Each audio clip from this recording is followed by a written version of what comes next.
Breaking news Nallamala నకిలీ సర్టిఫికేట్ల వ్యవహారం ఇప్పుడు సంచలనమవుతోంది. ఒక్కో సర్టిఫికేట్ కు ₹1,00,000 పైగా వసూలు చేసినట్లుగా తెలిసింది. అయితే నకిలీ సర్టిఫికేట్స్ తో కొంతమంది ప్రభుత్వ ఉద్యోగాలు పొందినట్లుగా గుర్తించారు అధికారులు.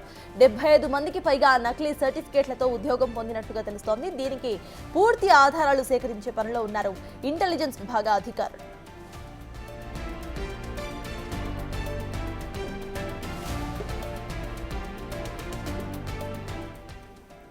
ప్రస్తుతం ఈ కేసుకు సంబంధించి డీఎస్పీ శ్రీనివాసరావు ఆధ్వర్యంలో కొనసాగుతోంది.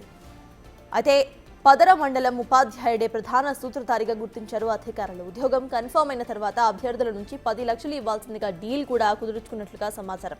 ఫేక్ సర్టిఫికేట్స్ తో ఉద్యోగాలు పొంది ఉంటే గనక కొలువుల నుండి వారిని రిమూవ్ చేసేందుకు అధికార యంత్రాంగం ఇప్పుడు సిద్ధమవుతోంది. దీనిపై లోతైన దర్యాప్తు చేశాక వివరాలను వెల్లడించబోతున్నారు పోలీసులు.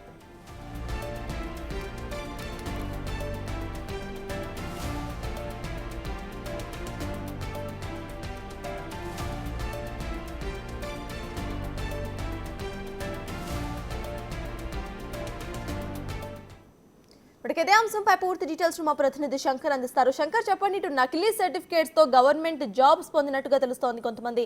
అసలు ఇన్వెస్టిగేషన్ ఎప్పుడు స్టార్ట్ అయ్యే అవకాశం ఉంది అనుకోవచ్చు? అప్డేట్స్ ఏంటి?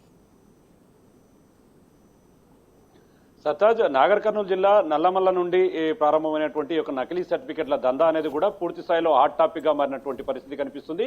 గత 4 రోజుల నుంచి కూడా ఈ వ్యవహారం అంతా కూడా రాష్ట్రంలో హాట్ టాపిక్ గా మారింది. ముఖ్యంగా నల్లమల్లకు సంబంధించినటువంటి పదర మండలానికి సంబంధించి ఒక ఉపాధ్యాయుడు రంగారెడ్డి జిల్లా పరిధిలో పనిచేస్తున్నాడు. ఆయన 2018లో పూర్తి స్థాయిలో ఇక్కడ అంటే ఎవరైతే ఇక్కడ చదివినటువంటి విద్యార్థులకు హైదరాబాద్ లో చదివినట్లుగా కూడా బోనోఫైడ్స్ క్రియేట్ చేస్తూ వారికి ఇవ్వడం, దాంతో వారు ప్రభుత్వ ఉద్యోగాలు పొందడం కూడా చోటు చేసుకుంది. ఈ నేపథ్యంలోనే దాదాపు 70 నుంచి 80 మందికి పైగా కూడా ఈ యొక్క నకిలీ సర్టిఫికెట్లు పొందినట్లుగా విచారణలో వెలుగులోకి వస్తున్నటువంటి పరిస్థితి అయితే కనిపిస్తుంది. అచ్చంపేట ఆశ్రమ పాఠశాలకు సంబంధించి అక్కడ చదివినటువంటి ఓ ఉద్యోగి హైదరాబాద్ లో చదివినట్టుగా కూడా నకిలీ సర్టిఫికెట్లు క్రియేట్ చేసుకోవడం, తద్వారా అతను అక్కడ పోస్టింగ్ కూడా ఆయనకు ఎంపికైంది. దాంట్లో ప్రభుత్వ ఉద్యోగం కూడా కొనసాగిస్తూ వస్తున్నాడు. ఈ నేపథ్యంలోనే నల్గొండ జిల్లాకు చెందినటువంటి చందంపేటకు చెందినటువంటి ఒక ఉద్యోగిగా కూడా దీన్ని గుర్తించినటువంటి పరిస్థితి అక్కడ కనిపిస్తుంది.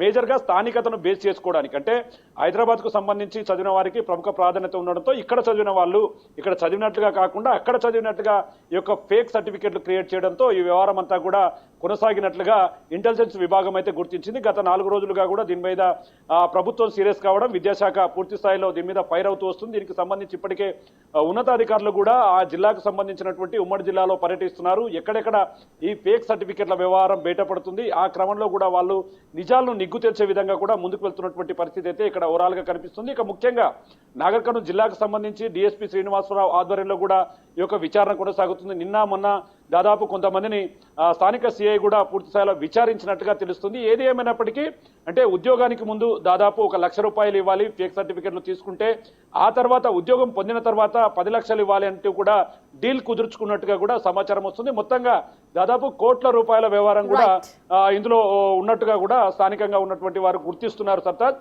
ఏదేమైనప్పటికీ ఉమ్మడి పాలమూరు జిల్లా వ్యాప్తంగా ఈ హాట్ టాపిక్ అయితే కొనసాగుతూ వస్తుంది. దీనిపైన సీరియస్ గా అధికారులు ముందుకెళ్తున్నారు. ఎవరైతే నకిలీ సర్టిఫికెట్లతో ప్రభుత్వ ఉద్యోగం పొంది ఉన్నారో వారిని రిమూవ్ చేసేందుకైతే ప్రభుత్వ యంత్రాంగం, మరోవైపు అధికారులు, పోలీస్ శాఖ కూడా ముందుకు వెళ్తున్నటువంటి పరిస్థితి అయితే ఇక్కడ కనిపిస్తుంది. Sartaj, right, thank you Shankar.